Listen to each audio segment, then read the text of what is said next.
नमस्कार। साहित्य, संस्कृति और कला की पहली ऑनलाइन वीडियो पत्रिका ताना बाना में आपका स्वागत है। मैं हूं मुकेश कुमार। दोस्तों, अगर ये कहा जाए कि हमारा समाज पाखंडी है तो ये कोई अतिशयोक्ति नहीं होगी। वो साहित्य संस्कृति की बड़ी बड़ी बातें तो करता है, मगर उसके लिए कुछ करता नहीं है। वो दूसरों को कोसता है, विलाप करता है, मगर अपने अंदर नहीं झांकता है। ऐसे समाज अज्ञानता में रहने के लिए अभिशप्त होते हैं। समाज के इस पाखंडीपन से उभरने की कामना करते हुए पेश है आज का ताना बाना। ताना बाना में आज आप देखेंगे लेखक किसके लिए लिखता है। इस मुद्दे पर एक बहस में हिस्सा ले रहे हैं सुपरिचित कथाकार गीताश्री, समालोचक राजेश पासवान और कथाकार एवं संपादक अपूर्व जोशी।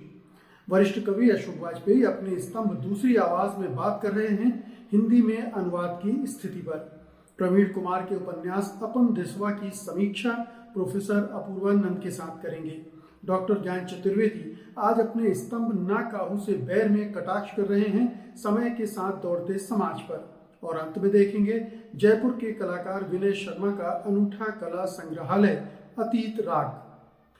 कई लेखक कहते हैं कि वो समाज के लिए लिखते हैं, परिवर्तन के लिए लिखते हैं। कुछ का कहना है कि लिखने से कुछ नहीं होता और वे तो स्वांतः सुखाए लिखते हैं।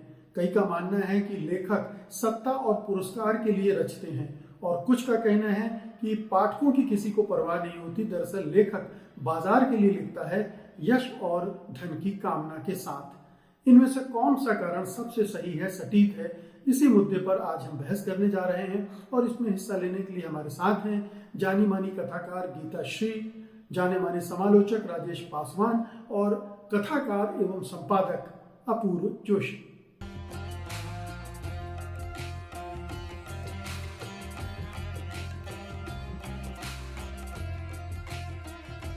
ताना बाना में आप सबका स्वागत है।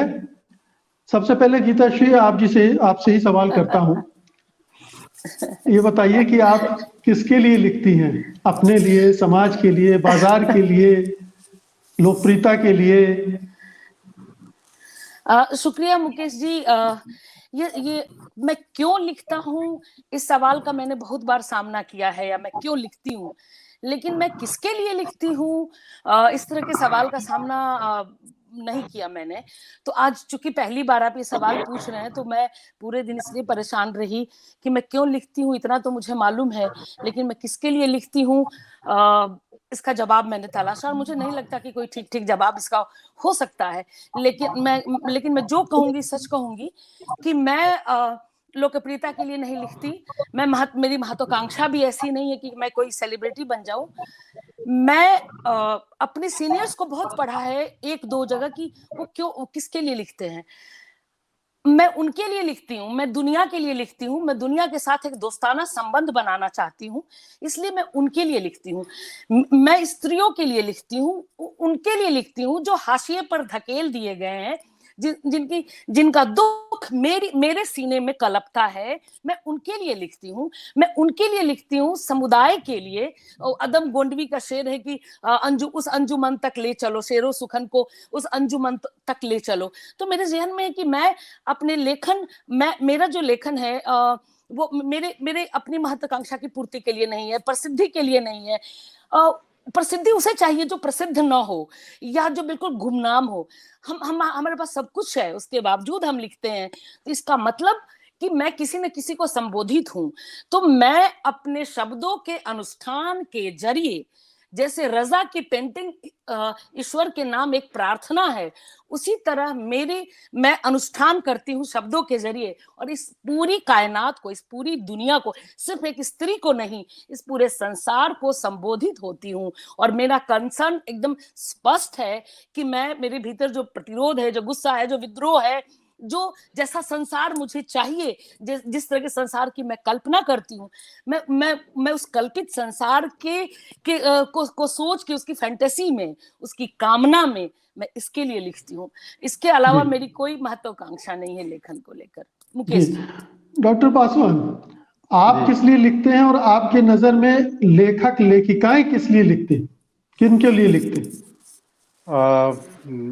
प्रश्न भी आपका वाकई कुछ अजीब किस्म का भी है और गीता जी ने सवाल भी बहुत बेहतरीन ढंग से दिया है। लेकिन मुझे लगता है कि वैसे मैं व्यक्तिगत रूप से लिखता कम हूँ और पढ़ने की अधिक कोशिश करता हूँ, लेकिन ये जरूर है कि लिखने में हम जो भी बेहतर और बेहतर आदर्शवादी बातें करें, लेकिन कहीं ना कहीं हमारे मन में एक खास सा कोना रहता है जब हमें अपेक्षा होती है कि हमारे लिखे हुए कोई रिस्पॉन्ड करे, हमारे लिखे हुए कोई प्रशंसा करे, हमारे लिखे हुए पे कोई बातचीत हो, विमर्श का मुद्दा बने और मेन स्ट्रीम जो भी जो डिस्कोर्स है उसमें जगह मिले, तो मन में दबी रहती है लेखक के मन में, और ये होना भी चाहिए क्योंकि लिखने की प्रक्रिया इतनी बेहतर होती है। लिखने की प्रक्रिया में कह सकते हैं कि इतना अधिक श्रम और सृजन होता है उसका कि ये अपेक्षा वाजिब है।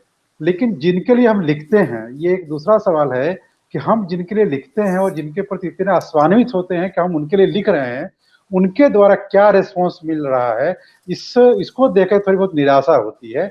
जैसे यदि मैं कहूँ कि मैं दलितों के लिए लिखता हूँ तो दलितों की तरफ से क्या रिस्पॉन्स मिल रहा है, अगर स्त्रियों के लिए लिखता हूँ तो उनके तरफ से क्या रिस्पॉन्स मिल रहा है, जिस समाज को बेहतर बनाने के लिए मैं लिख रहा हूँ उस समाज का क्या रिस्पॉन्स मिल रहा है। जब हम रिस्पॉन्स का मूल्यांकन करते हैं तो हम कई बार बहुत निराशा होती है। इस वजह से मुझे लगता है कि अंततः एक लेखक बेहतर समाज बनाने की कामना करता है।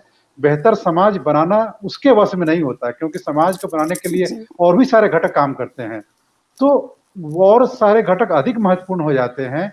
इस वजह से लेखक की जो पवित्र कोशिश है वह कोशिश बेमानी नहीं होती, वह कोशिश बहुत पवित्र रहती है।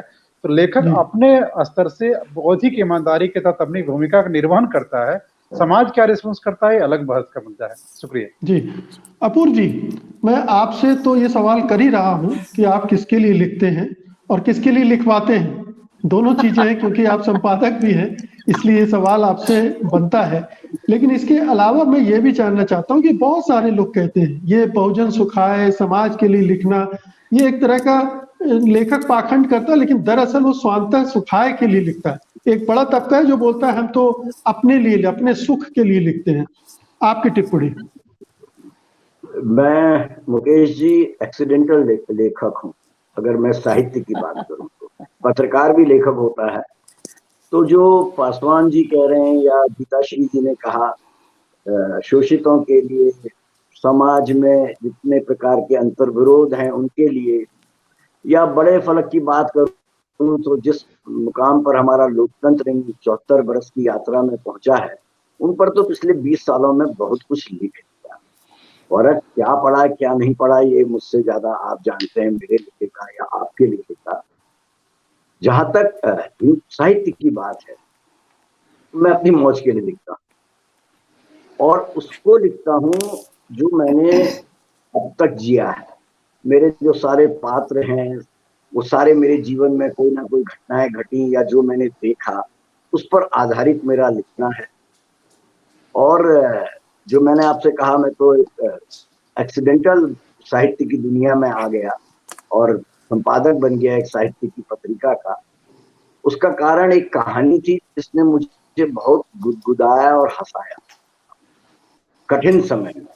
तो जब उस कहानी को, जो भालचंद्र जोशी की कहानी पालवा एक है, जो शायद नया ज्ञानोदय में या कथादेश में कहीं मैंने पढ़ी थी, उस कहानी को पढ़ के जो मुझे आनंद की अनुभूति हुई, उस आनंद की अनुभूति के कारण 2008 में मैंने ये तय किया अपने सहयोगी प्रेम भारद्वाज जी के साथ कि जो एक राष्ट्रीय स्तर की एक राजनीतिक पत्रिका हम लाना चाहते हैं, एक समाचार की पत्रिका लाना चाहते हैं, उसको ड्रॉप करके कुछ साहित्य में काम किया जाए, क्योंकि कम से कम ये हंसाता तो है।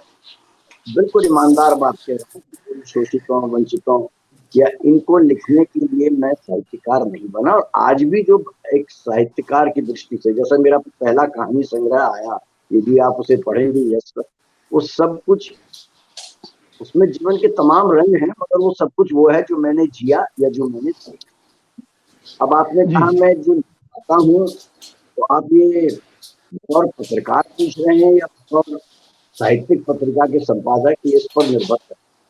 अगर आप पार्टी के संपादक की दृष्टि से पूछ रहे हैं तो यकीन मानिए जी, मैं केवल स्तंभकारों से, जिनमें आप भी एक दौर में लंबे समय तक पार्टी के लिए दिखते रहे, उनको छोड़ के मैं किसी से कुछ नहीं करता।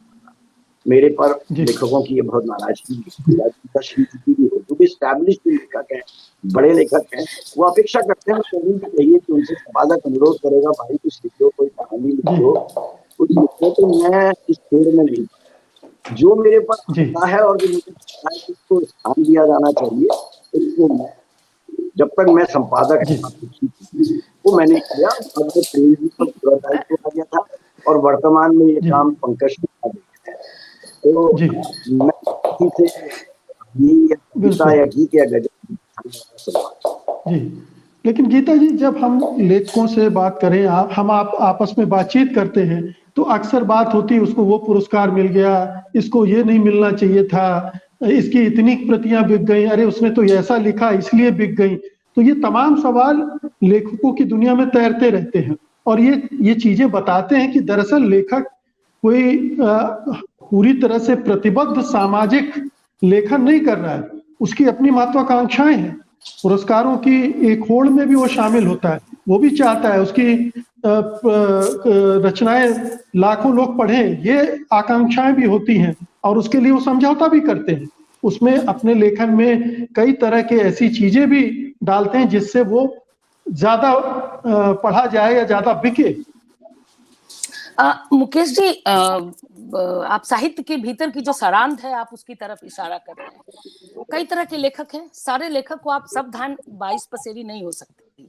आप सभी लेखकों को एक साथ एक प्रवृत्ति से जोड़ के नहीं देख सकते। जिनके लिए मौज है वो अपूर्व जोशी जी हैं, जिनके लिए कमिटमेंट है वो राजेश जी हैं।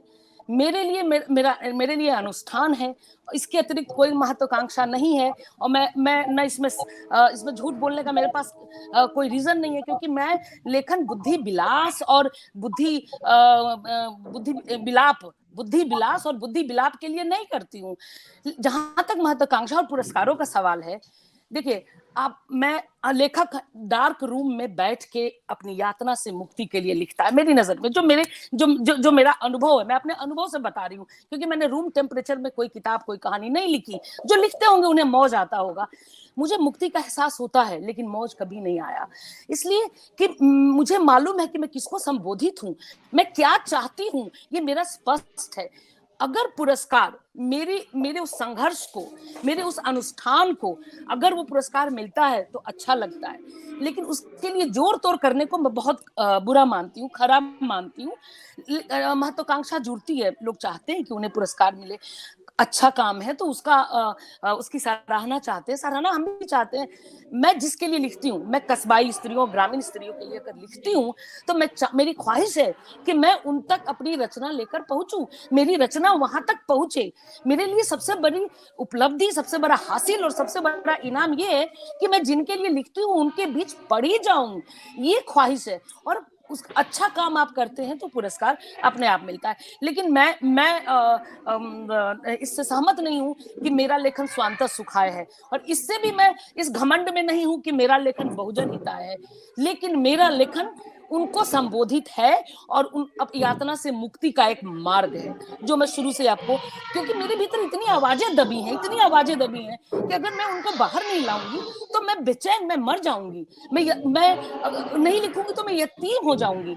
मैं पहाड़ को उसकी जगह से खिसका नहीं सकती, मैं समंदर को पीछे धकेल नहीं सकती, मैं हवा को रोक नहीं सकती, लेकिन मेरे हाथ में जो पहाड़ों के पार क्या है, मैं लेखन के जरिए देख सकती हूँ। मैं पहाड़ को अपनी रचना के जरिए खिसका सकती हूँ, मैं हवा को रोक सकती हूँ। तो जो लेखन की जो ताकत है, मैं उस ताकत को हासिल करने के लिए लिखती हूँ। तो मेरी सोच बिल्कुल अलग है। बहुजन हित होता है तो बहुत अच्छा, लेकिन सुख है, मुक्ति का सुख है, इसके अतिरिक्त कोई महत्वाकांक्षा नहीं है। मेरे पास झूठ बोलने का कोई रीजन ही नहीं है, क्योंकि मुझे मालूम है कि मेरा लेखन मुझे क्या देता है और मैं उसे क्या देती हूँ। रक्त संबंध है लेखन और लेखक का। जी मुकेश जी। बिल्कुल। तो पासवान जी, दरअसल ये जो सवाल है ना कि किसके लिए लिखते हैं, लेखक किसके लिए लिखते हैं, ये बहुत सारी चीजें स्पष्ट कर देता है लेखक के बारे में, कि वो बाजार के लिख रहा है। भाई, लिखने वाले तो हर तरह का लिख रहे हैं, बाजारू साहित्य भी खूब लिखा जा रहा है और खूब पढ़ा जा रहा है और खूब बिक रहा है, लेकिन एक लेखक की जो मूल प्रतिबद्धता है वो इससे प्रकट होती है कि वो उसके अंदर समाज से कितना जुड़ाव है, जो पीड़ित, शोषित, दमित जातियां या समाज या वर्ग है, उनके प्रति उसकी कितनी संवेदना है, ये तमाम चीजें उससे निर्धारित होती हैं। तो ये जो प्रश्न है, इसे आप लेखक की कटिबद्धता और प्रतिबद्धता से कितना जोड़कर देखते हैं? मैं राजेंद्र यादव जी की एक पंक्ति मुझे अक्सर याद आती है, मैं अपने स्टूडेंट से बताता भी हूँ। वो कहते थे कि साहित्य न्याय की पुकार है। तो मुझे हाँ, लगता है क्या कि बात, जहाँ कहीं भी बहुत बढ़िया। अन्याय होता है, लेखक उसके उस अन्याय के विरुद्ध अपनी लेखनी से बौद्धिक हस्तक्षेप करता है। ये एक लेखक का व्यक्तिगत कह सकते हैं कि व्यक्तिगत प्रतिबद्धता हो सकती है। लेकिन जहाँ तक पुरस्कारों की बात है, प्रमोशन की बात है, उनकी बात अधिक से अधिक पहुँचे और वो पहुँचने का एक ज़रिया प्रमोशन है और उसके लिए लोग लॉबिंग भी करते हैं। पुरस्कारों को भी आप देखें कि पुरस्कार भी अलग-अलग किस्म के हैं। कुछ सरकारी पुरस्कार हैं, जो एक अलग किस्म की प्रवृत्ति को पसंद करते हैं। कुछ ऐसे भी पुरस्कार हैं जो बहुत ही सामाजिक प्रतिबद्धता को ध्यान में रख के दिए जाते हैं। तो ये उसका एक अपना अलग हिस्सा है, लेकिन एक लेखक जब लिखता है, तो बहुत कम जो सामाजिक रूप से प्रतिबद्ध लेखक हैं, उन्हें लगता है कि वे किसी न किसी असमानता के विरुद्ध अपनी बात कह रहे हैं। तो जो असमानता को स्थापित करने वाला जो तंत्र है, वह उन्हें पुरस्कृत नहीं करेगा, चाहे वो सरकार हो या संस्था हो या कोई अन्य बिल्कुल। चीजें हों। लेकिन फिर भी लेखक अपनी बौद्धिक के प्रतिबद्धता के कारण उन चीजों को नोट डाउन करने की कोशिश करता है, लिपिबद्ध करने की कोशिश करता है। एक मैं उदाहरण से कहूँ कि हमारे समाज की जो संरचना है, हम एक दूसरे के अनुभवों को जानना, समझना, एक दूसरे की भावनाओं को समझना हमारे लिए बहुत मुश्किल होता है। हमारा सामाजिक परिवेश वैसा नहीं है कि जहाँ हम हर जाति, हर धर्म और हर संप्रदाय के लोगों के बीच घुल-मिल करके उनके अनुभवों को जानें। लेकिन उनके बीच का जब साहित्य आता है हमारे पास में, उसके उन समाज में क्या घटित हो रहा है, उस समाज की क्या मनोवृत्ति है, उस समाज की अपनी क्या संवेदनाएँ हैं, क्या अनुभूति है, वह क्या महसूस करता है, किसी घटना के बारे में उसके अंदर क्या प्रतिक्रिया होती है, जिसे हम बाकी समाज के लोग आसानी से समझ लेते हैं, लेकिन उस घटना के प्रति उस समाज के उस व्यक्ति में क्या प्रतिक्रिया होती है। अगर हम जातिवाद का उदाहरण लें, तो एक जातिवाद के मसले पे किसी सवर्ण जाति की क्या प्रतिक्रिया होती है उस व्यक्ति की और एक दलित जाति का व्यक्ति जब जातिवाद से ग्रसित होता है, उसकी क्या प्रतिक्रिया होती है। इन सबको समझने के लिए जैसे हम दलित साहित्य मदद करता है हमारे लिए, उसी तरह से कोई भी साहित्य, जिन साहित्य का जिक्र गीता जी ने कहा है, उस तरह का उससे संबंधित साहित्य हमें उस समाज को नए सिरे से सोचने समझने के लिए बाध्य करता है। लेकिन यह चूंकि परिवर्तन बहुत दूरगामी परिवर्तन होता है, वो हमारे मानस को जो बदलता है, लेकिन तत्काल नहीं बदलता, उसमें समय लगता है और पूरे समाज को तक वो चीजें फैलने में समय लगती है। इस वजह से हमें लगता है कि उसका असर कम है, लेकिन असर मध्यम जरूर होता है। वह असर रहता है, देर तक रहता है, देर में चीजें समझी जाती हैं, बहुत बाद में जाके हम समझ पाते हैं कि वो बातें जो कही गई है। लेकिन तत्कालिक रूप से परिवर्तन दूसरे घटक करते हैं, उसमें हमारी लेखकीय, हमारे बौद्धिक विमर्श की भागीदारी बहुत कम रहती है। इस वजह से कई बार हमें लगता है कि ये जो लिख रहे हैं इसका क्या महत्व है। कई बार हम सब लोगों को जो लेखकीय दुनिया से अलग लोग हैं, उनको लगता है कि कोई बहुत जरूरी नहीं है। इनफैक्ट मैं कहूँ कि विद्यार्थियों को भी लगता है कि वो साहित्य पढ़ने की क्या जरूरत है, वही पढ़िए जो परीक्षा में आए, वही पढ़िए जिसमें एडमिशन हो जाए, वही पढ़िए जिसमें जेआरएफ नेट निकल जाए, बाकी चीजों को पढ़ने की क्या जरूरत है। तो यह जो एक जो तात्कालिकता का दबाव है, तत्काल फायदे वाला जो दबाव है, वह दबाव कम से कम लेखकीय जीवन में कम रहता है। एक लेखक उस दबाव को कम महसूस करता है। वो लंबे समय के लिए, लंबे दौर के फायदे वाली बातें वो लिखता है, उस विजन को लेके चलता है। इसलिए वह काम अधिक महत्वपूर्ण है मेरी नजर। शुक्रिया जी। अपूर्व जी, अभी जैसा कहा कि एक लेखक की प्रतिबद्धता होती है, न्याय की पुकार, जैसा राजेंद्र यादव जी ने कहा, साहित्य न्याय की पुकार है। लेकिन इसी को कुछ लोग इस तरह से देखते हैं कि जब साहित्य एक प्रतिबद्ध हो जाता है कहीं, तो वो अपना रस खो देता है, अपना सौंदर्य खो देता है। क्या ये जो साहित्य में जो एक विरोधाभास की तरह प्रस्तुत किया जाता है, उससे सहमत हुआ जा सकता है कि हम ऐसा साहित्य लिखें जिसमें रस हो, भले ही वो प्रतिबद्धता से दूर हो, या कोई ऐसा एक ब्रिज है जहां दोनों चीजें मिल सकती हैं? निश्चित तौर पर मुकेश जी, ब्रिज है जहां हम रस भी रख सकते हैं और उसमें जो मुद्दा हम उठाना चाहते हैं उस मुद्दे को भी बड़ी खूबसूरती से उठा सकते हैं। बहुत ज्यादा बौद्धिक होकर, बहुत ज्यादा विचारधारा के बोझ तले अगर कोई चीज लिखी जाए तो निश्चित रूप से वो अपना रस खो देगी। वर्तमान के संदर्भ में तो ये और भी ज्यादा लागू होता है, जब एक तरह से, जैसा कि पासवान साहब कह रहे थे, तात्कालिकता का दबाव है, एक अंधी दौड़ है, गंभीर चीजें पढ़ने के लिए लोगों के पास समय नहीं है और एक चूहा दौड़ में सब शामिल हैं।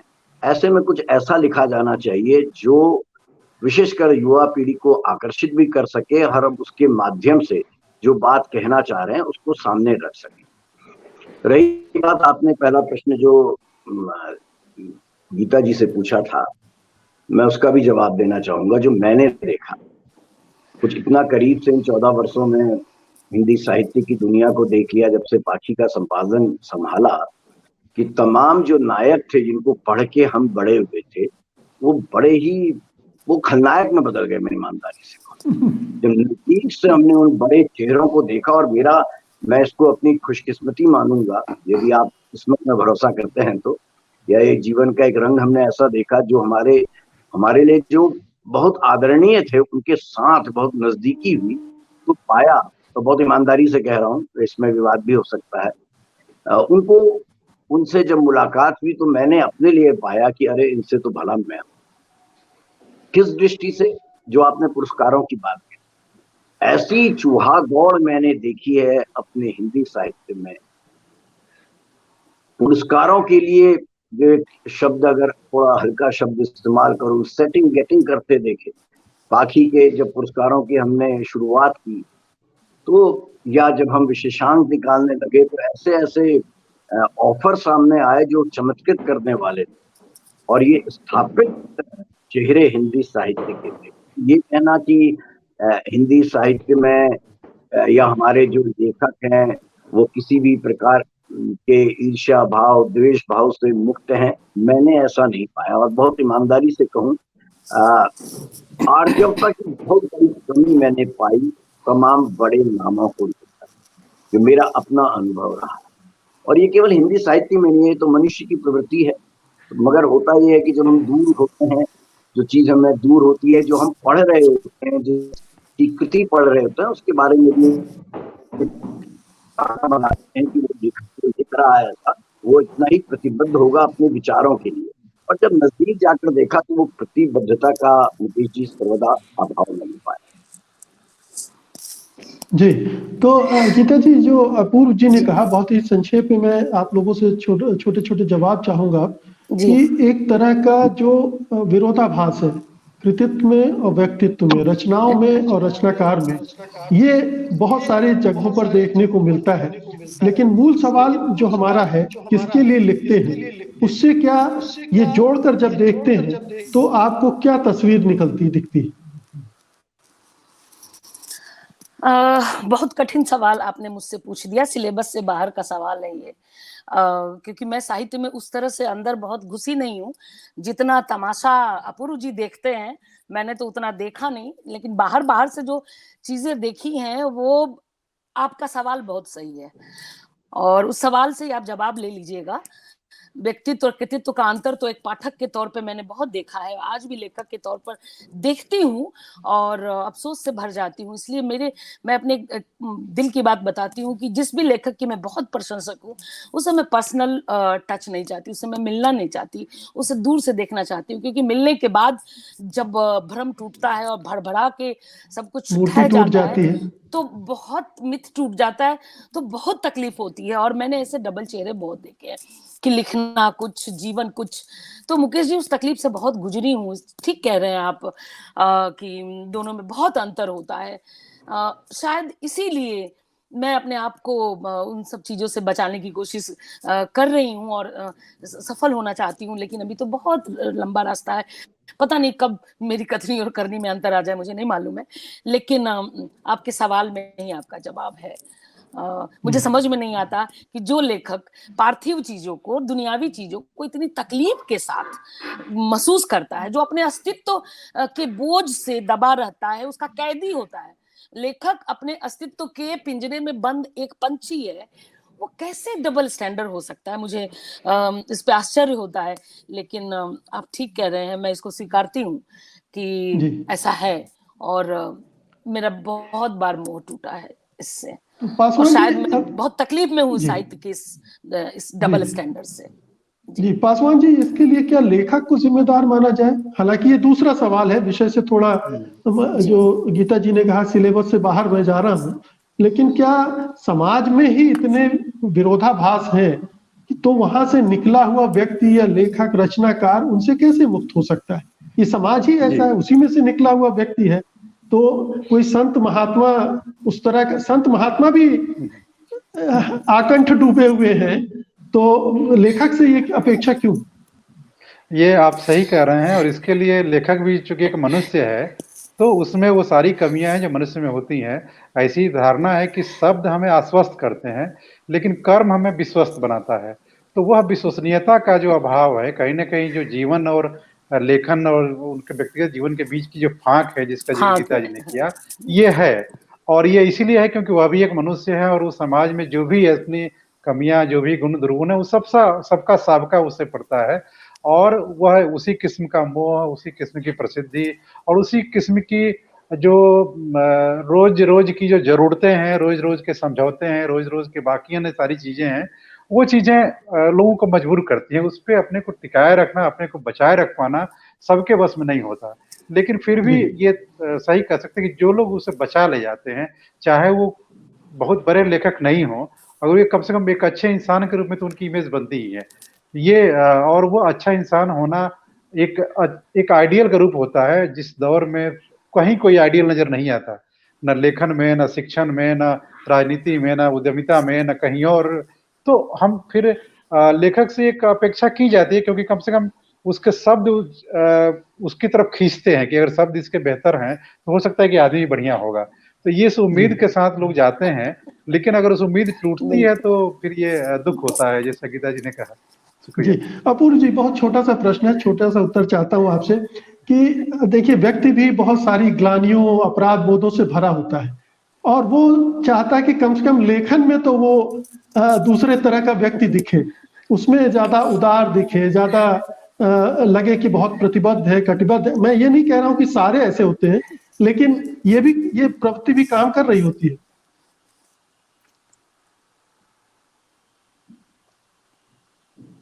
अनम्यूट कर लीजिए।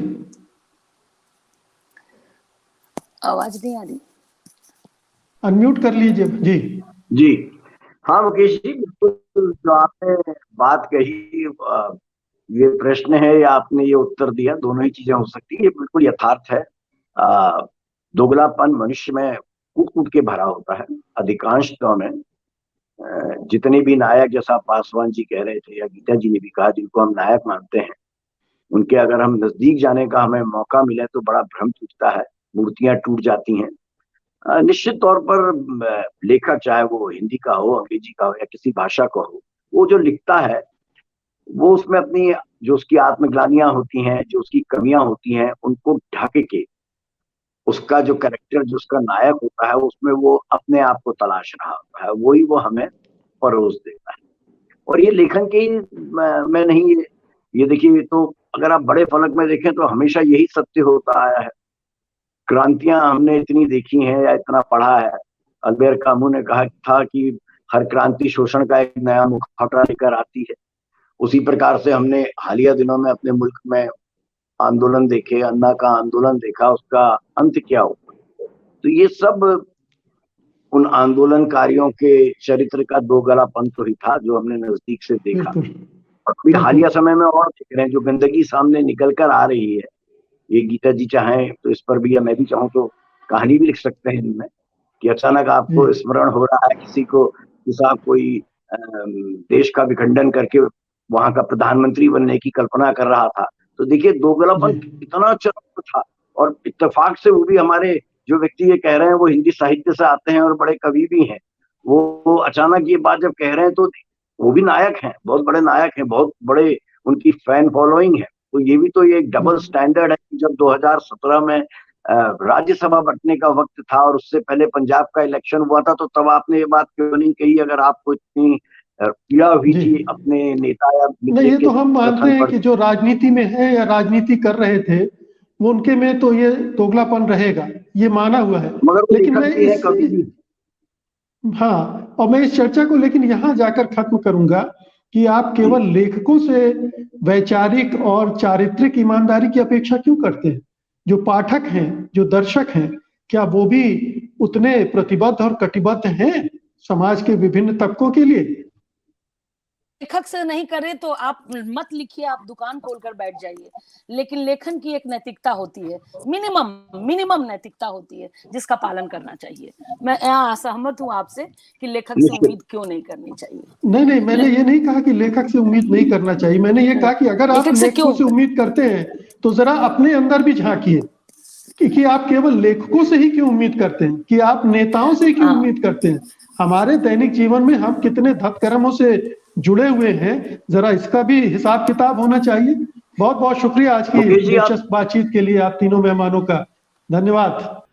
वरिष्ठ कवि एवं संस्कृति कर्मी अशोक वाजपेयी आज अपने वीडियो स्तंभ दूसरी आवाज में बात कर रहे हैं हिंदी में अनुवाद की स्थिति पर। उनका मानना है कि हिंदी सबसे अधिक आतिथेय भाषा है, मगर उसमें हो रहे अनुवाद को लेकर ढेरों समस्याएं हैं। एक समस्या तो ये है कि हिंदी भाषियों में दूसरी भाषा को सीखने की प्रवृत्ति नहीं है। देखते हैं दूसरी आवाज।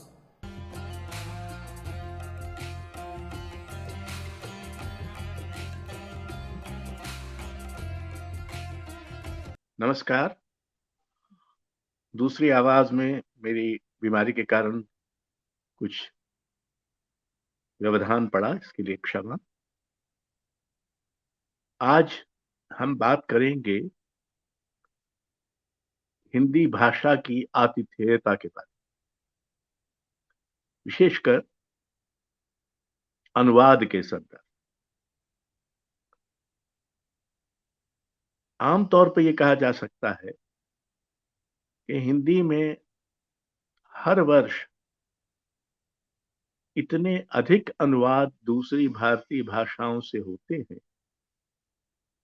कि अगर आप हिंदी के अलावा कोई और भारतीय भाषा न जानते हो तो भी मोटे तौर पर आप ये जान सकते हैं कि इस समय भारतीय साहित्य में क्या लिखा पढ़ा जा रहा है।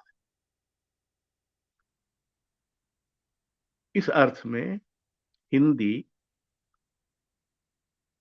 शायद मलयालम, मराठी आदि भाषाओं के साथ भारत की सबसे आतिथेय भाषाओं में से एक है। अनुवाद की इस बहुतायत में हालांकि दो तीन विडंबनाएं भी छिपी हुई हैं। पहली विडंबना ये है कि हिंदी भाषी आमतौर पर और हिंदी के ज्यादातर लेखक विशेष तौर पर दूसरी भाषा सीखने में काफी अनिच्छा और कोताही से काम लेते हैं।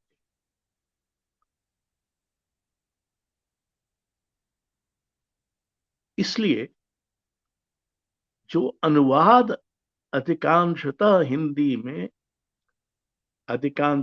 हिंदीतर भाषाओं से होते हैं, वे अनुवाद करने वाले उन भाषाओं के ज्ञाता होते हैं जो फिर हिंदी सीखकर हिंदी में अनुवाद करते हैं। संभवतः बांग्ला, मराठी, उर्दू आदि कुछ भाषाएं हैं जो हिंदी के लोग सीखते हैं या सीख जाते हैं, लेकिन ज्यादातर अनुवादक हिंदी में उन भाषाओं के ही लोग हैं जो हिंदी पढ़ते समझते और फिर उसमें अनुवाद करते हैं।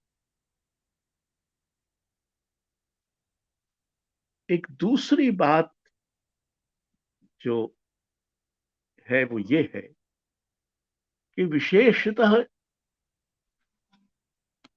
विदेशी भाषाओं के हिंदी में अनुवाद अंग्रेजी माध्यम से होते हैं। जैसे हिंदी भाषी दूसरी हिंदीतर भाषाएं नहीं सीखते, वैसे ही हिंदी भाषी अंग्रेजी के अलावा दूसरी संसार की भाषाओं को सीखने में पीछे रहते हैं। और ज्यादातर अनुवाद जो हिंदी में होता है, चाहे वो फ्रेंच से हो, रूसी से हो, जर्मन से हो, चीनी या अरबी से हो, वो अंग्रेजी माध्यम से होता है। ये दूसरी बात है। एक तीसरी विडंबना ये है कि एक समय था, खासकर कविता के क्षेत्र में, जब सभी महत्वपूर्ण कवि भले अंग्रेजी से हिंदी में, लेकिन अनुवाद जरूर करते थे। ऐसा गे ने किया, शमशेर बहादुर सिंह ने किया, श्रीकांत वर्मा, धर्मवीर भारती, रघुवीर सहाय, सर्वेश्वर दयाल सक्सेना, बाद के कवियों में विष्णु खरे, प्रयाग शुक्ल, गिरधर राठी, जितेंद्र कुमार, सोमदत्त, मदन सोनी, ध्रुव शुक्ल, उदयन वाजपेयी आदि सभी ने कुछ ना कुछ अनुवाद जरूर किए। लेकिन लगता है कि हिंदी की युवतर पीढ़ियों की दिलचस्पी अनुवाद में घट गई, कम हो गई। एक और विडंबना की ओर चलें तो पता चलता है कि अनुवाद में जो कवि हिंदी भाषी पाठकों को सुलभ हैं, उनमें से कोई बहुत लोकप्रिय नहीं कहा जा सकता। खैर, इसके साथ साथ ये तर्क और तथ्य भी दिया जा सकता है कि हिंदी के जो सबसे महत्वपूर्ण कवि हैं, वही कितने लोकप्रिय हैं। तो लोकप्रियता और महत्व के बीच जो खाई कविता के क्षेत्र में है, वो अनुवाद के क्षेत्र में भी दुर्भाग्य से है।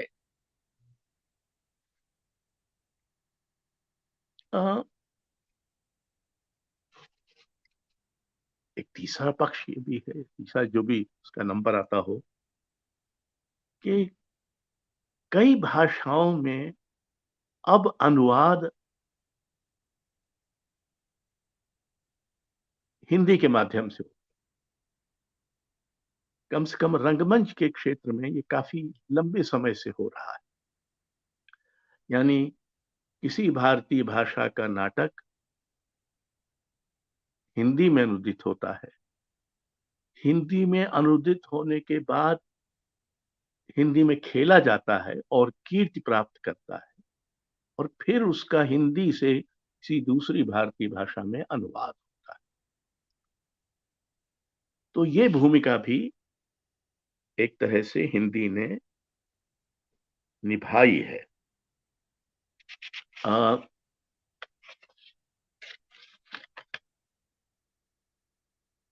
मैं अपना कुछ अनुभव आपको बताना चाहता हूं। मुझे पोलिश भाषा नहीं आती, लेकिन एक पोलिश विदुषी जिनको हिंदी बहुत अच्छी आती है और जिन्होंने मेरी कविता पर संभवतः सबसे महत्वपूर्ण और मूल्यवान शोध कार्य किया है, रेनाता चिकाल्स्का, उनके साथ मिलकर मैंने पोलिश कविता का हिंदी में अनुवाद किया। 5 बड़े कवि, जिनमें से 2 नोबेल पुरस्कार प्राप्त कवि हैं, की कविताओं का हमने अनुवाद किया, पर सीधे पोलिश से किया, बिना अंग्रेजी का सहारा लिए। दिलचस्प बात यह है कि इनमें से सभी पोलिश कवियों के अंग्रेजी में बहुत अच्छे और बहुत प्रसिद्ध अनुवाद सुलभ। यशवा मिवोश की कविताओं का जब हमने अनुवाद शुरू किया, तो यूं ही कुतूहलवश मैंने अंग्रेजी अनुवाद देखना भी शुरू किया और पाया कि अंग्रेजी में अपनी भाषा की विन्यास के कारण मूल के कुछ बिंब बहुत विस्फारित हो गए हैं, या मूल की कुछ पंक्तियां बहुत संक्षिप्त हो गई और कुछ पंक्तियां तो गायब ही हो गई। तो हमने अंग्रेजी का जो सहारा हम पहले ने नहीं ले रहे थे, उसी को प्रथा को कायम करते हुए अंग्रेजी अनुवाद को देखना बंद कर दिया। हिंदी का जो अखिल भारतीय दायित्व है, उसको हम कभी पूरा नहीं कर पाएंगे अगर हम दूसरी भाषाएं इस हद तक न सीखें कि उनसे हम सीधे हिंदी में अनुवाद कर सकें। ये एक समस्या है जिसकी ओर हिंदी अकादमिक जगत का और हिंदी साहित्य जगत दोनों का ध्यान जाना चाहिए। धन्यवाद। और अब वक्त है पुस्तक समीक्षा का। कथाकार प्रवीण कुमार अपने उपन्यास अपन देशवा में कोरोना काल में मची उथल पुथल के बहाने व्यवस्था में मौजूद संवेदनहीनता और भ्रष्टाचार को उजागर करते हैं। वे अपनी विशिष्ट कथा शैली, अंतर्दृष्टि और कल्पनाशीलता के जरिए हमें उन सच्चाइयों से वाकिफ कराते हैं जो अमूमन हमें दिखलाई नहीं पड़ती हैं। वरिष्ठ समालोचक प्रोफेसर अपूर्वानंद हमारे साथ हैं, तो आइए उनसे आज इस उपन्यास पर बात करते हैं।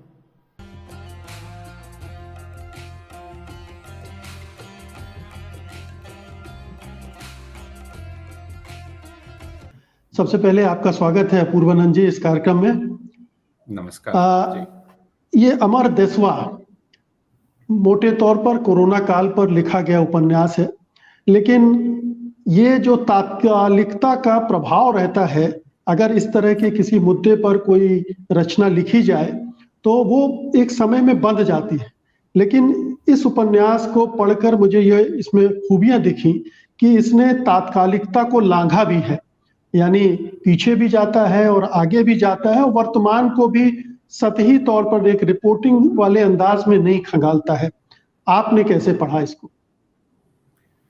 आप ठीक कह रहे हैं। प्रवीण कुमार का यह उपन्यास जब मेरे हाथ में आया और प्रूफ की शक्ल में आया था, छपा भी नहीं था, तो मैंने थोड़ी आशंका के साथ इसको पढ़ना शुरू किया, क्योंकि जैसा आपने कहा कि मुझे इसका डर था कि कहीं यह तात्कालिकता के दबाव में तो नहीं लिखा गया है और उसमें फंस कर तो नहीं रह जाएगा। लेकिन पढ़ते हुए ही यह स्पष्ट हो गया, और पूरा पढ़कर तो मैं बहुत आश्वस्त हुआ कि ज़रूर इसकी पृष्ठभूमि, तात्कालिक पृष्ठभूमि कोरोना संक्रमण की है, और कोरोना संक्रमण से जो बाकी विकृतियां पैदा हुई थी या उभर कर सामने आ गई थी समाज को, वे इस उपन्यास में आती हैं, लेकिन इस उपन्यास का दायरा बढ़ जाता है। और जो किसी भी उपन्यासकार, अच्छे उपन्यासकार और ईमानदार उपन्यासकार की पहली दिलचस्पी आप कह सकते हैं, वह जिंदगी में है। तो प्रवीण कुमार की रुचि जीवन में है, जीवन की अलग अलग रंगतों और परतों में है, और वे उसको बहुत दिलचस्पी के साथ देखते हैं, सहानुभूति के साथ देखते हैं, मानवीयता के साथ देखते हैं, और उनमें यह गुण है, खूबी है एक उपन्यासकार की, कि वे पात्रों का सृजन कर सकते हैं, स्थितियों का सृजन कर सकते हैं। और जैसा आप कह रहे थे कि एक बिल्कुल अभी के विषय को उठाने के बावजूद वे इसका विस्तार बहुत अधिक कर देते हैं। यह सिर्फ विषय का विस्तार नहीं है, बल्कि स्थान का भी विस्तार है, काल का भी विस्तार है, जो इसके चरित्रों में देखा जा सकता है और इसकी स्थितियों में देखा जा सकता है। जैसे ये प्रवीण कुमार जी का पहला उपन्यास है अपूर्वानंद जी, और मैंने ये पाया, जो इन्होंने पंक्ति भी लिखी है इस उपन्यास के कवर पर, व्यवस्था के तिलिस्म में नागरिकता का आख्यान, तो इस पूरे महासंकट में उन्होंने नागरिकता को जिस तरह से टटोला है, उसके सवाल को बार बार खड़ा करके और ये दिखाने की कोशिश की है कि किस तरह से एक नागरिकता ध्वस्त होती है, या जो एक तरह से नदारद है वो कैसे ये समस्या उभर कर आती है इस कोरोना काल में। जी हाँ, क्योंकि इस कोरोना काल में हम यह भी ना भूलें, हालांकि यह बात आज से 2 साल बाद, 5 साल बाद लोगों को याद रहेगी या नहीं रहेगी, कि यह समय वह भी था जब नागरिकता का प्रश्न भारत के लिए बहुत अहम हो गया था और बहस का केंद्रीय मुद्दा बन गया था। आप नागरिकता के कानून पर चल रहे आंदोलन को याद कर लीजिए, आप नागरिकता के रजिस्टर की पूरी बहस जो असम में है, जिसमें लोगों को नागरिकता से बेदखल किया जा रहा था, संदिग्ध नागरिक, संदिग्ध वोटर बतलाया जा रहा था, तो उस चीज को भी बहुत निपुणता के साथ इसमें ले आया गया है। जो जापानी विद्वान हैं उनके जरिए, और फिर जो मुख्य इसका जो मुख्य पात्र है अमृत और डॉक्टर साहब, इनकी बहस के जरिए, तो नागरिकता है क्या, क्या नागरिकता और मनुष्यता में कोई रिश्ता है या एक दूसरे को बाधित करती है, यह एक प्रश्न है। इसमें जो बहस होती है डॉक्टर साहब और अमृत में, जिसमें अमृत नागरिकता को तरजीह देता है और डॉक्टर साहब जो मनुष्यों को उनके, आप कह सकते हैं कि जैविक स्थिति में देखते हैं, तो जो भौगोलिक स्थिति है जिससे नागरिकता का निर्धारण होता है, लेकिन डॉक्टर साहब उस भौगोलिक स्थिति में रहने वाले जैविक पदार्थ को देखते हैं। इसलिए वे जानते हैं कि नागरिकता किस प्रकार एक अप्रासंगिक अवधारणा है। अब ये जो पूरी बहस चलती है उसको आप देख लीजिए कि डॉक्टर साहब ने भरसक बहुजन हिताय को डिकोड करने की, और ये उसके पहले का संवाद है जो जापानी विद्वान हाशिगावा हैं, हाँ, और हाशिगावा को जो मदद की है अमृत ने, उसके बाद उनका आपस में जो पत्राचार होता है, उसके बाद वो लिखते हैं कि मदद के लिए शुक्रिया पर माफी मांगने वाली कोई बात नहीं,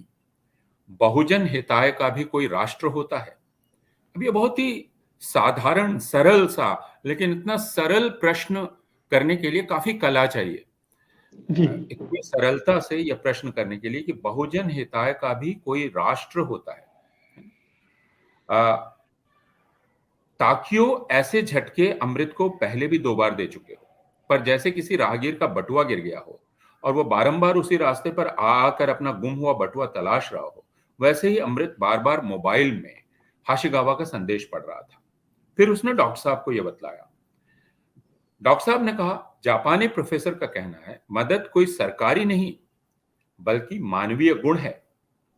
अब यह अभी जो यूक्रेन में फंसे हुए भारतीय हैं और दूसरे लोग हैं, और हमें यह भी मालूम हुआ कि पाकिस्तानी लोगों ने मदद की भारतीय छात्रों को पार करने में, और इस पर भी बहस चली और पाकिस्तान के मंत्री ने बयान दिया और वहां के अधिकारियों ने बयान दिया कि ये एक सहज मानवीय बात थी। तो अमृत ये पूछता है कि ठीक है, पर राष्ट्र की भी एक भूमिका होती होगी ना? और डॉक्टर साहब जवाब देते हैं, राष्ट्र जब आता है ना अमृत, तो नागरिकता की वरीयताएं तय होने लगती हैं। नागरिकता शब्द से आप इतना चिढ़ते क्यों हैं, यह मैं आज तक समझ नहीं पाया। यह बहस उनकी चलती रहती है और डॉक्टर साहब बोलते हैं, नागरिकताएं सभ्यताओं का जाली चेहरा होती है। अब यह भी बहुत सरल वाक्य है, और फिर यह बहस आगे चलती जाती है और वे बोलते हैं, मैं दिन भर मरीजों की नब्ज टटोलता हूं, जिसको मैंने कहा कि एक जैविक स्थिति में वो मनुष्य को देखते हैं। बीमार, बूढ़े, लाचार, गरीब मरीजों को देखते हुए दिन भर कुछ न कुछ सोचता हूं। कई बार लगता है हमने मनुष्य को नागरिक बनाकर कुछ मनुष्यों को बहुत पीछे छोड़ दिया है, जैसे वे सांप की पुरानी केंचुली हो। मैं देख रहा हूं एक लपकी हुई नागरिकता में विशिष्ट और अति विशिष्ट नागरिक अपने से कमतर नागरिकों को छोड़ते चले जा रहे हैं। हम हैं कि इस भ्रम में जी रहे हैं कि हम एक सभ्य समाज के वासी हैं।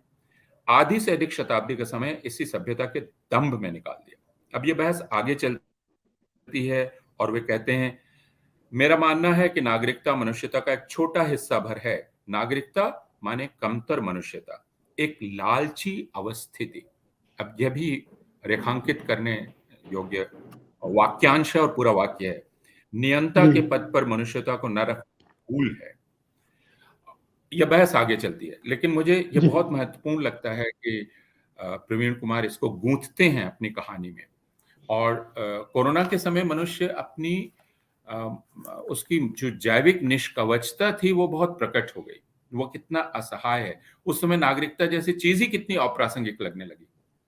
जी, हमें लगा कि दुनिया भर से कहीं से सहायता मिले। जी, एक बहुत ही दिलचस्प चीज और गूंथी है इस उपन्यास में उन्होंने, जो जापानी चित्र की पुस्तक है, उसे आप एक मेटाफर के तौर पर देख लें, एक मिथक के तौर पर देख लें, और वो आकर एक काल विशेष की जो रचना है उसको वर्तमान में लाकर उससे जोड़ कर देखती है कि पंखों वाला काला तेंदुआ और उसका आक्रमण और वो सारा जो विक्रमादित्य का शासन, और उससे जोड़कर उसकी खोज में हाशिगावा साहब भटक रहे हैं कि दरअसल वो कहना क्या चाहता है चित्र।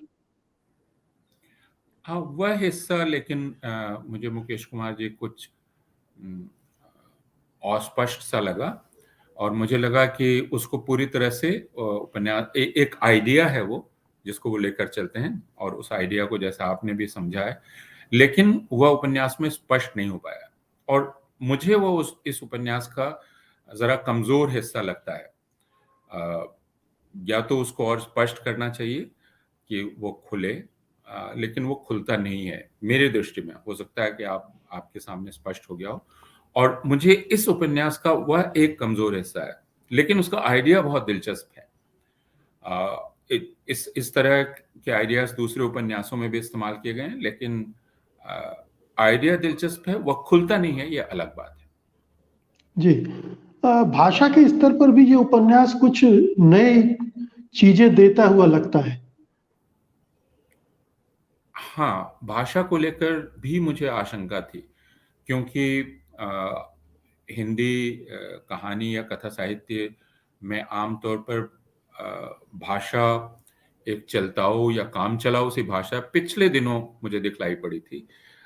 लेकिन प्रवीण कुमार के इस उपन्यास में सद्भाव है भाषा में, और उस अलग अलग पात्रों के साथ भाषा की अलग अलग रंगतें हैं। एकाध जगह प्रलोभन है भाषा का, जैसे इन्हीं फिल्मी गानों को सुनते हुए वह गर्भवती हो गई, जैसा जो वाक्य है, इस तरह के वाक्य इसमें दिखलाई पड़ते हैं। फिर भी एक सधी हुई भाषा मुझे लगती है। भाषा में वैविध्य भी है, मतलब एक रेंज है लेखक के पास। जी हाँ। जरूरत और परिस्थितियों के अनुसार वो भाषा को गढ़ता है, उसको बरतता है। ये मुझे बड़ी खूबी लगी इसमें। हाँ, और सबसे बड़ी खूबी होती है जब उपन्यासकार की भाषा आपको सरल लगने लगे। जैसा अभी मैं जो उद्धरण पढ़ रहा था, वो बहुत ही सरल भाषा लगती है, सरल वाक्य लगते हैं। ये तुलना कितनी ठीक है या नहीं, लेकिन जैसे भीष्म साहनी का उपन्यास पढ़ते हुए आपको लगता है कि यह बिल्कुल अनायास है। तो यह जो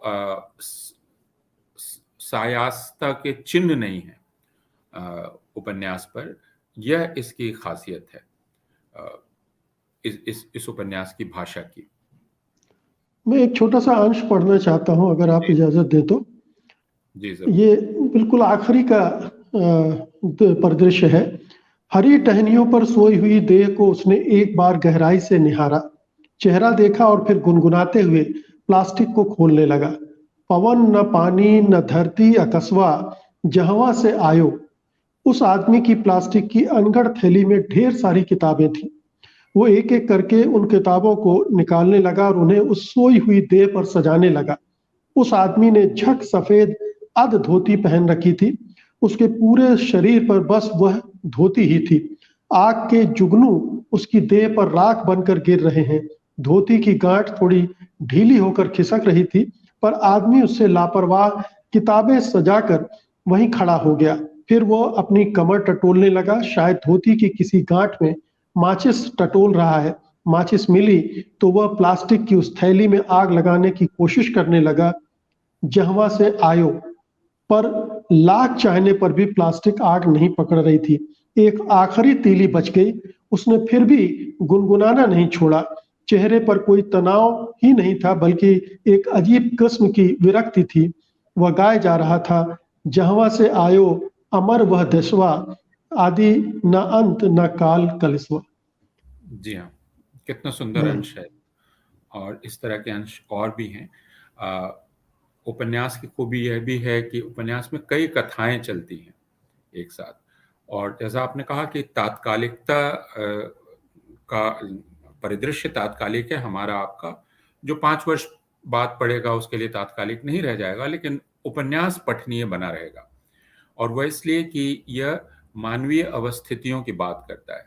जैसे इसमें आप डॉक्टर साहब का पूरा चरित्र देख लें, डॉक्टर साहब और उनके बेटे के बीच का रिश्ता देख लें, उनके बेटे के प्रेम प्रसंग को देखें, उसकी मृत्यु को देखें जो कोरोना के चलते होती है डॉक्टरी करते हुए, और उस बीच में रजत और ईशा के प्रेम को देखें जो दरअसल एक मुसलमान और एक हिंदू के बीच का प्रेम है और वे छिप कर रह रहे हैं छद्म नाम लेकर। और फिर महंत का पूरा कारोबार देखें, मठ जो कि हॉस्पिटल में तब्दील हो जाता है, उसमें डॉक्टर रामायण साहब का लालच देखें। हाँ, और डॉक्टर साहब का जो असिस्टेंट है, कंपाउंडर है, उसके व्यवहार को देखिए। फिर कजरौटा को देखिए, तो कजरौटा के सहारे एक जाति का प्रश्न भी इसमें आता है, लेकिन फिर वह भी सरलीकृत ढंग से नहीं आता है। कजरौटा जो स्वयं इस हॉस्पिटल में पहुंचता है, तो ये सारी कथाएं वे गूंथ सके हैं। और इन कथाओं में हर पात्र का अतीत है, जो कि उपन्यास की खासियत होती है कि उपन्यास विस्तार उसका स्वभाव है। तो आप अतीत में झांक कर देखते हैं, और हर पात्र की अपनी नियति है, और उपन्यासकार उस नियति को देखता है, कष्ट के साथ भी देखता है, उसकी विडंबना को भी महसूस करता है। हर पात्र अपनी नियति को पहुंचता है। तो यह मुझे इस रूप में यह उपन्यास सफल और पठनीय उपन्यास लगा। बिल्कुल, पहला आपने उपन्यास पठनीय शब्द का इस्तेमाल किया तो मुझे बिल्कुल ये दुरुस्त लग रहा है, क्योंकि मैंने पढ़ना शुरू किया था तो मुझे लगा था ये 250-300 पेज का उपन्यास पढ़ने में मुझे थोड़ा वक्त लगेगा। लगभग 230 पेज का है, लेकिन फिर वो एक ही रीडिंग में एक तरह से मैं उसको पढ़ गया। जी तो पठनीयता जबरदस्त है, बांधे रखता है आपको शुरू से अंत तक, एक कौतूहल जिज्ञासा बनाए रखता है और पाठक को पढ़ने के लिए विवश करता रहता है। जी, और आप कुछ कह रहे कोरोना थे। में भी ये उपन्यास धीरे धीरे प्रवेश करता है। आपको बाद में पता चलता है कि दरअसल पृष्ठभूमि कोरोना की है। कोरोना भी धीरे धीरे आता है। इसलिए उपन्यास आपको एक शहर की कहानी कह रहा है, उस शहर में रहने वाले लोगों की कहानी कह रहा है, जिसमें कोरोना भी प्रवेश करता है और उसके बाद उन संबंधों पर असर डालता है और उस शहर को और उजागर करके आपके सामने ला देता है, उसकी सारी विकृतियों, उसकी सारी अच्छाइयों, सबके साथ। बहुत बहुत शुक्रिया प्रोफेसर अपूर्वानंद इस उपन्यास पर बातचीत करने के लिए। मुझे लगता है कि हमारे दर्शक जो भी इस पुस्तक समीक्षा को देख रहे हैं, इस कार्यक्रम को देख रहे हैं, मेरी सिफारिश होगी और शायद अपूर्वानंद जी की भी कि इसको जरूर पढ़ें। एक बार दिखा दीजिए।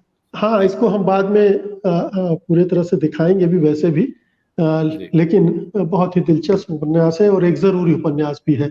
बहुत बहुत शुक्रिया अपूर्वानंद जी, इस कार्यक्रम में हिस्सा लेने के लिए धन्यवाद।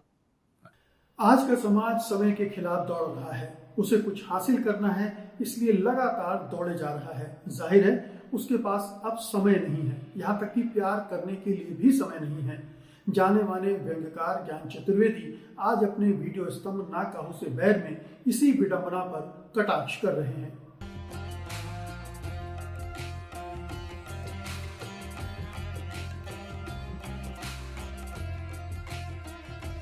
तो आज मैं आपको जो रचना सुनाऊंगा कि समय के खिलाफ दौड़ता आदमी, ये इसका शीर्षक है। और दुनिया बहुत आगे बढ़ गई है, लोगों के पास बहुत कुछ है, पैसा है और नालों क्या क्या सुविधाएं, समय नहीं। तो वो समय कहाँ कहाँ कैसे हो रहा है। कॉर्पोरेट में जो बच्चे काम कर रहे हैं उनके पास सब है, पर घर आने का समय नहीं क्योंकि कंपनी नहीं आने देगी। बच्चों के पास समय नहीं, इतना होमवर्क है। तो उसको लेके मैं एक समय के खिलाफ आदमी दौड़ रहा है, उस पर एक रचना लिखी है। मैं शुरू करता हूँ। बच्चे शुरू करते हैं कि स्कूल बस से उतर आया है बच्चा, 6-7 साल का बच्चा होगा, बाल बिखरे, शर्ट गुच्चड़ मुच्चड़, पेंट खिसकता हुआ, पानी की बोतल झुलाता हुआ गबद्दू बच्चा। माँ को प्यार आ गया, माँ लेने आई उसे बस से, उसे चूम लिया, चिपका लिया, बेतहासा चूमती ही रही कि बेटे ने स्वयं को छुड़ाकर कहा कि मम्मी छोड़ो ना, अभी मुझे कंप्यूटर गेम खेलना है, होमवर्क निपटाना है, शाम की ट्यूशन की कॉपी अपडेट करनी है, इतना सारा काम पड़ा है, तुम प्यार में चूम चूम कर मेरा टाइम वेस्ट कर रही है। समय ही नहीं उसके पास। और इससे ऊपर चलिए तो इधर प्रेमी ने प्रेमिका को मोबाइल पर चेताया कि देखो शाम को 5:30 बजे, ठीक 5:30 बजे रीगल पर मिलो, एकदम 5:30 बजे। 1 घंटे का टाइम है बस। आइसक्रीम खाएंगे, थोड़ा जनपथ और वो तुम्हारी किताब की दुकान। फिर ठीक 7 बजे बॉस ने क्लाइंट के साथ मीटिंग रखी है, 6:30 वहां से फिर निकलूंगा और वापस 5:30 से 6:30 के बीच जितना प्यार किया जा सकता है किया जाएगा। इससे ज़्यादा का टाइम नहीं है। 5:30 बजे से तो एकदम प्यार स्टार्ट कर देना है और 6:30 पर फिनिश। तिरछी चितवन, बाकी मुस्कान, मीठे बयान वगैरह में न पढ़कर हम सीधे प्यार की बात पर आएंगे। तुम रूठने उठने के नखरों में टाइम वेस्ट ना करना। मेरे पास मान मनोबल के लिए 1 मिनट भी एक्स्ट्रा नहीं है। फटाफट प्यार करके काम पर निकल जाना है। ऐसा मैसेज डाला उसने और कुछ देर बाद प्रेमिका का मैसेज आ गया कि 5:30 पहुंचना तो बहुत मुश्किल है। I can't make, not possible. 6 बजे से पहले सीट से बंक करना इम्पॉसिबल है। फिर यहाँ से रीगल हाफ एन आवर बच जाएंगे 6:30 और तब तक तुम वापिस जाने लगोगे। तो तुम क्यों नहीं स्ट्रेट वे मेरे ऑफिस के पास के कैफे पर आ जाते हो। मैं 5:45 तक भागने की ट्राई करूंगी अपन वहीं, और फटाफट प्यार व्यार कॉफी पियेंगे बस ठीक 5:45 बजे। So love you. प्यार के लिए समय नहीं, पर लव यू अपनी जगह। एक दूसरे की तरफ देखने का टाइम नहीं, पर टेक केयर समय है ही नहीं। भागता जाता है आदमी, भागते भागते प्यार कर रहा है आदमी, फिर भागता हुआ वापस आ रहा है आदमी। जितना टाइम मिला किया, क्या करें, दाद दीजिए कि किया तो प्यार। पर इसी बीच बाप पड़ गए बीमार, ऑपरेशन होना है बाप का, डॉक्टर बाईपास सर्जरी का बोल रहे हैं, 5-7 दिन का मामला पड़ेगा। बाप बता रहा है डॉक्टर को कि इस महीने ऑपरेशन कराना तो बहुत कठिन है क्योंकि बेटे का आना असंभव है, बिजी है, छुट्टी ना मिलेगी। इस महीने तो उससे बहुत बड़े इंपॉर्टेंट प्रोजेक्ट को पूरा करना है भाई साहब, जून में करा लें डॉक्टर साहब। तब कैसा रहेगा, जून में करा लेते हैं, तब तो 3 दिन पक्का आ सकेगा। फोन पर बता रहा था, बहुत प्यार करता है हमसे, बहुत प्यार करता है। रोज रात को माँ से लंबी लंबी फोन पर बात करता है, पर टाइम नहीं बच्चे के पास। लंबी छुट्टी का तो सर सवाल ही नहीं उठता। नौकरी पर खतरा आ जाएगा, पैसे खूब मिल रहे हैं पर छुट्टी नहीं है। कंपनी और कंपनी का टारगेट ये है बस। तो आप बेटे के आए बिना ही करा लीजिए ऑपरेशन। नहीं नहीं, ये तो संभव नहीं है। बहुत प्यार है बेटे को, बिना बेटे देखे तो हम ऑपरेशन थिएटर में जाएंगे नहीं। मान लो बेहोशी से वापिस ही नहीं आए तो क्या होगा। बड़ा इमोशनल है बेटा, बहुत प्यार करता है हमसे। ये बात अलग है कि बेचारे के पास समय नहीं होता। तो बात यह है कि प्यार तो है पर प्रदर्शित करने का टाइम नहीं। दौड़ रही है दुनिया, दौड़ रहे हैं लोग, वैश्वीकरण का जमाना, कमाई का समय, कमाओ, भागो, दौड़ो, टारगेट पूरे करो, बोनस बनाओ, प्रमोशन लो, नौकरी बदलो, ग्रैब करो, अपॉर्चुनिटीज लो, अवसर हथियाओ, दौड़ो, तेज दौड़ो, और इन सब के बीच भी प्यार करो। भागम भाग के बीच अच्छा प्रेमी, अच्छा पुत्र, अच्छी पुत्री, अच्छी पत्नी, प्यारी माँ, चिंता करने वाली प्रेमिका, सब बन के बताओ। एक बड़ी अग्नि परीक्षा से गुजर रही है ये पीढ़ी। और आखिरी बात कि इसी बीच बाप मर गए, ऑपरेशन हो पाया या बिना ऑपरेशन के मर गए, ये बात बहस का मुद्दा नहीं। मर गए और एक बड़ी प्रॉब्लम क्रिएट कर गए। लड़का भागा भागा आया है, अंतिम क्रिया तो उसी का हाथ होना है, सो तुरंत भागा है, पर समय नहीं उसके पास। उसका छुट्टी नहीं है, इतनी छुट्टी कौन देगा। माँ समझदार है, बेटे की दुविधा समझ रही है। सो उसने कहा कि 13वीं नहीं, अपन चौथा कर लेते। आजकल किसी रिश्तेदार के पास वैसे भी इतना टाइम कहा कि 13वीं तक रुके, सबके काम सबको जाना है। सो चौथा किया और रात की गाड़ी से रवाना हो गया बेटा। बेटा तुरंत भागा, पहुंचते से उसे सिंगापुर जाना है किसी प्रोजेक्ट पर। बाप की आत्मा को चौथे की पूजा पाठ से ही मोक्ष करके कोशिश करनी पड़ेगी। बाप की आत्मा बुरा नहीं मानेगी, ये आशा है। उसे पता है बाप की आत्मा को कि बेटा बिजी है। चित्रकार विभोर शर्मा ने जयपुर में पुरानी चीजों से एक संग्रहालय बनाया है जिसे उन्होंने नाम दिया है अतीत राग। वे संग्रहालय में एकत्रित चीजों को अपनी कला यात्रा का हमसफर मानते हैं। उनका कहना है कि इन चीजों में अतीत की एक लय है, एक धुन है। आइए चलते हैं उनके इस संग्रहालय में।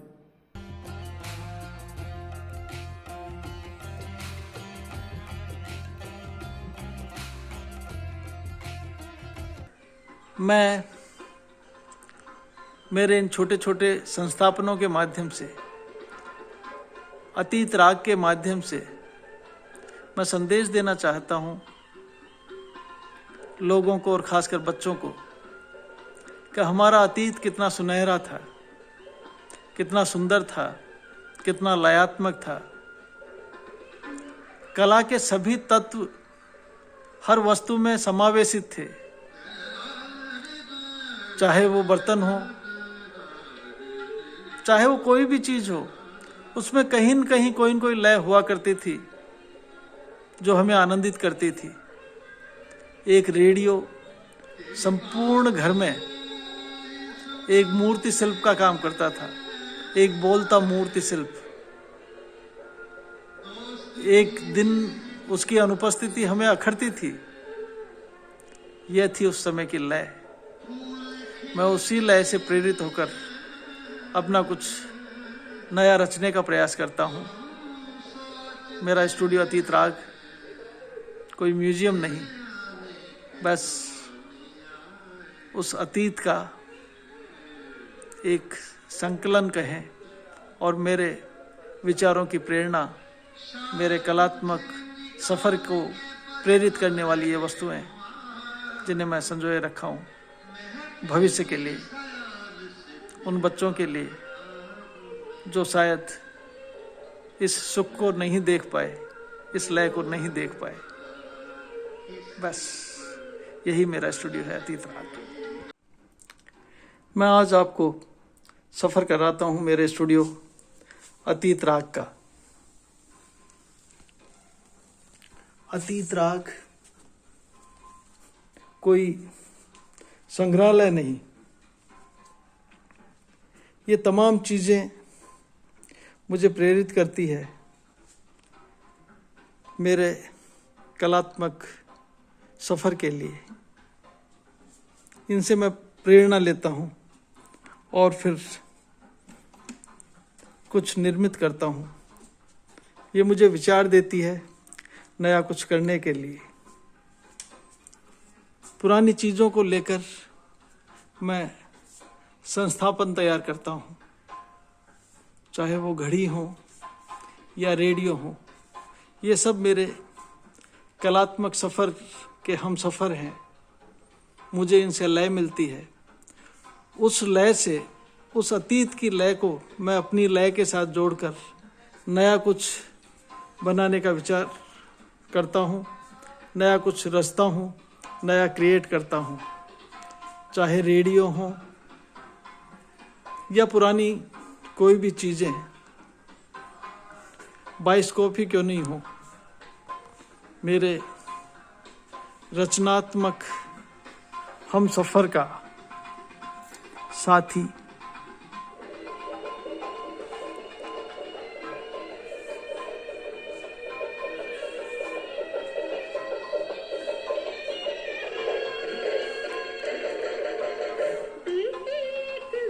मैं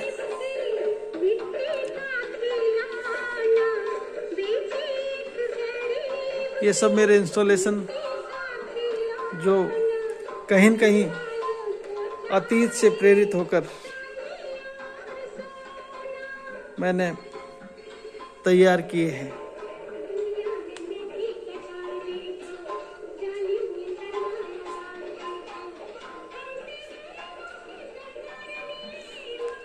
ये वो सब चीज़ें हैं जो रोज़ मुझे कुछ नया करने के लिए प्रेरित करती हैं, और इनको देखकर ही मैं छोटे छोटे संस्थापन तैयार करता हूँ। उन चीज़ों से जो कहीं न कहीं बिखरी पड़ी है, कहीं न कहीं अननोन सी पड़ी, अपने वजूद को दिखा रही है। ये पेपरमैन का मेरा संस्थापन जो आधुनिक और पुरानी लय को मिलाने का प्रयास कर रहा है। पुराने टेलीफोन बूथ, ये सब अब किसी न किसी रूप में मेरे कला का एक हिस्सा है। पुरानी तस्वीरें हों, पुराने वाद्य यंत्र हों, इन सभी को मैं अपने संस्थापन के रूप में, अपनी कला के रूप में इनको दिखाता हूँ, इनसे प्रेरणा लेता हूँ और नया कुछ रचने की रोज सोचता हूँ। ताना बाना में आज बस इतना ही। आज का अंक आपको कैसा लगा हमें ज़रूर बताइएगा। आपकी प्रतिक्रियाओं का हमें इंतज़ार रहता है। आप अपनी प्रतिक्रियाएं हमें tanabana@sathindi.com पर भेज सकते हैं। और अब मुझे अनुमति दीजिए, अगले रविवार को रात 9 बजे मैं फिर हाजिर होऊंगा ताना बाना के एक नए अंक के साथ। तब तक के लिए नमस्कार। सत्य हिंदी का ऐप डाउनलोड करें गूगल प्ले स्टोर पर।